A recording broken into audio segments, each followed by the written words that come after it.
भुईकोट किल्ला बांधून आम्ही सुजलाम सुफलाम आपल्या महाराष्ट्रामध्ये राहू शकतो, इतकी दहशत आणि इतकी धमक त्यांनी त्या काळामध्ये निर्माण केलेली आणि जुन्या स्थापत्य शैलीची ही एक रचना बघा की इथे हा काय झरोका म्हणायचा नाही, ते किल्ल्याचा जो मुख्य दरवाजा आहे त्याच्यातून जे पहारेकरी असतील त्यांना पाणी आणायला विहिरीकडे जायला रस्ता आहे आणि त्या रस्त्याला उजेड मिळाला पाहिजे, वारा मिळायला पाहिजे, ह्यासाठी तो एक व्हेंटिलेटर तिथं तो दिलेला आहे.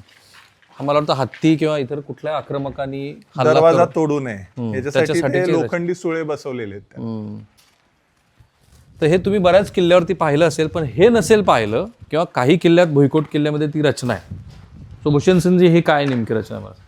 हा जो रस्ता आहे हा या पूर्ण तटाच्या मधून साधारण 10.5-11 फुटाचा तट असेल, तर ह्या पायऱ्या वर जातात आणि ह्या तटाच्या मधून तो अंडरग्राऊंड असा तो एक भुयारी मार्ग आहे, तो डायरेक्ट त्या बुर्जामध्ये एक विहीर आहे, त्या विहिरीजवळ निघतो. म्हणजे पहारेकऱ्याला जागा सोडून पटकन जाऊन पाणी जे त्याची प्यायची रिक्वायरमेंट असेल काय असेल तर तो जाऊन तिथून घेऊन येऊ शकतो, असं प्रोव्हिजन ते केलेलं आहे. राईट. आणि कुठल्याही किल्ल्याची एक साधारण संरक्षणात्मक रचना अशी असते की जे मुख्य प्रवेशद्वार आहे ते प्रवेशद्वार कधीही अशा वास्तूंना समोर थेट दिसत नाही आपल्याला की जिथनं शत्रू थेट तुमच्यावरती हल्ला करू शकेल. कारण ही एक असा पॅसेज आहे, तो बऱ्याच भुईकोट किल्ल्यामध्ये तुम्हाला पाहायला मिळाला असेल की जो संरक्षणाची अशी व्यवस्था करतो.